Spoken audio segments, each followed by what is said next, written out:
কিছুক্ষণের মধ্যে রায়ের বাজারে জুলাই গণ অভ্যুত্থানের শহীদদের কবর জিয়ারতের মধ্য দিয়ে সাংগঠনিক কার্যক্রম শুরু করবে বাংলাদেশ গণতান্ত্রিক ছাত্র সংসদ। ডাকসুর সামনে থেকে রায়ের বাজারের উদ্দেশ্যে রওনা দেবেন নেতাকর্মীরা। এই বিষয়ে আরও জানব, এই মুহূর্তে যুক্ত হচ্ছেন সহকর্মী আশিক মাহমুদ। আশিক, কখন নাগাদ রায়ের বাজারের উদ্দেশ্যে রওনা দেবে গণতান্ত্রিক ছাত্র সংসদের নেতৃত্ব? তাদের সারাদিনের যে কর্মসূচি রয়েছে সেই সম্পর্কে কি তথ্য আছে জানাবেন।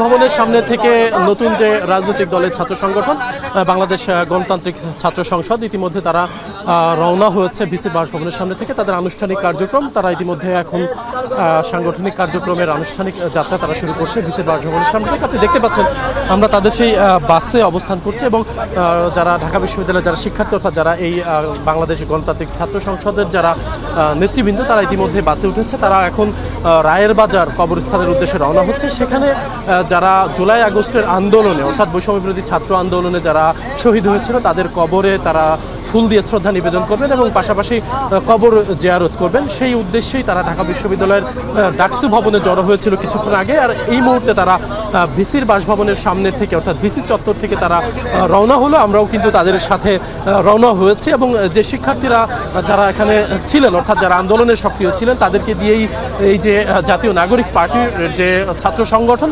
বাংলাদেশ গণতান্ত্রিক ছাত্র সংগঠন সংসদ, সেই সংসদের আনুষ্ঠানিক কার্যক্রম শুরু হবে এবং সেই আনুষ্ঠানিক কার্যক্রমের জন্যই কিন্তু তারা রওনা হয়েছে এবং এই শহীদদের কবর জিয়ারতের পরে তারা হয়তো কর্মসূচি ঘোষণা করবেন এবং তাদের আনুষ্ঠানিক যে সাংগঠনিক কার্যক্রম সেটি শুরু হবে। হয়তো পরে হয়তো আরো বিস্তারিত জানাতে পারবো। নিশ্চয়ই তাই। অনেক ধন্যবাদ আপনাকে।